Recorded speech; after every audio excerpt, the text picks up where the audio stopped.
Investment तो कम है, लेकिन पेपर कप का बिजनेस स्टार्ट करना चाहता हूँ। सबसे बड़ी प्रॉब्लम है, चाहे बड़े से बड़ी फूड चेन जैसे कि हल्दीराम हो या फिर सड़क पे चलता हुआ टपरी हो, पेपर कप की डिमांड हर जगह है। आज हम एक ऐसी आइटम में काम करें जिसकी डिमांड कभी ख़त्म नहीं होगी, तो उससे अच्छा बिजनेस हो ही नहीं सकता। तो पेपर कप एक ऐसी आइटम है जिसकी डिमांड हर जगह है। आज एक प्रॉब्लम लेकर आया हूँ। पेपर कप की मशीन मार्केट के अंदर लगभग 6.25 लाख की, 6.5 लाख की, 7 लाख की, 8 लाख की मिलती है। ये एक बहुत बड़ी प्रॉब्लम है जिससे हमारे क्लाइंट्स परेशान होते हैं कि सर मैं काम तो शुरू करना चाहता हूँ, पर मशीन इतनी महंगी है कि इतना बजट नहीं है। तो उसी चीज़ का सलूशन आज मैं लेकर आया हूँ। हम एक नया मॉडल लेकर आए हैं, एक नई इन्वेंशन लेकर आए हैं, जो कि है refurbish paper cup machine. Refurbish machine मतलब वही मशीन है, वही क्वालिटी है, वही प्रोडक्शन है, लेकिन प्राइस ज़्यादा है। जो मशीन मार्केट में लगभग 8 लाख रुपए की मिलती है, उसी मशीन को हम लोग 4 लाख रुपए के अंदर लेकर आए हैं। वही सेम क्वालिटी, वही सेम प्रोडक्शन।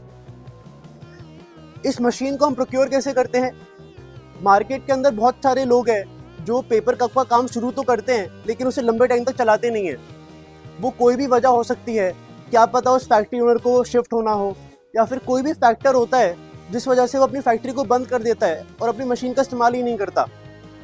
हमारे पास पिछले 30 साल में ऐसा बहुत बड़ा नेटवर्क बन गया है जो लोग अपना काम को बंद कर चुके हैं और अपनी मशीन को बेचना चाहते हैं।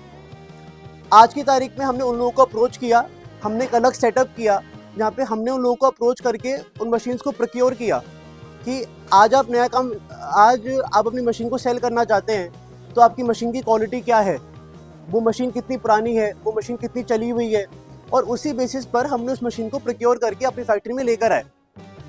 सेकेंड स्टेप के अंदर हमने उस मशीन को कुछ पैरामीटर्स के थ्रू पास किया, कुछ रिपेयरिंग करी, जो भी मशीन के अंदर बेयरिंग चेंज होनी थी हमने वो चेंज करी।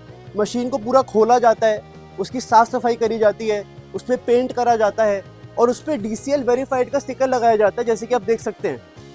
इस स्टिकर के ऊपर हम लिखते हैं कि उस मशीन का बॉटम साइज़ क्या है, उसमें कौन सी डाई लगी हुई है और वो मशीन कितनी पुरानी है।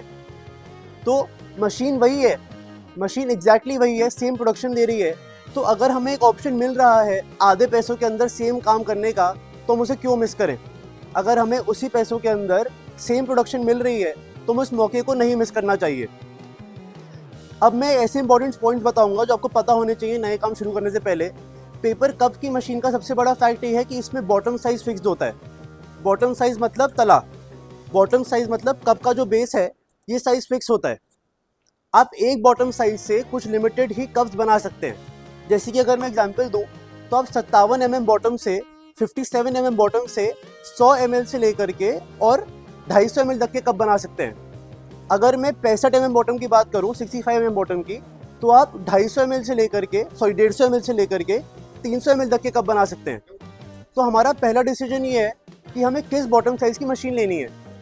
हमारे पास लगभग सेकेंड हैंड के अंदर ऑलमोस्ट सारे बॉटम साइज़ के स्टॉक अवेलेबल होते हैं। ये 4 मशीन इस टाइम हम देख सकते हैं जो स्टॉक में है।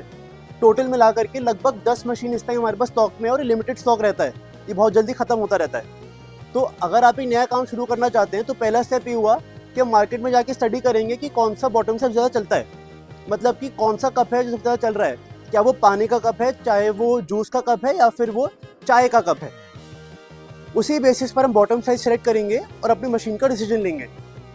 तो अगर आप एक नया काम शुरू करना चाहते हैं पेपर कप का, तो इससे अच्छी अपॉर्चुनिटी मेरे हिसाब से नहीं हो सकती है। अगर आपको इस मशीन की और जानकारी चाहिए तो आप हमें कॉल कर सकते हैं।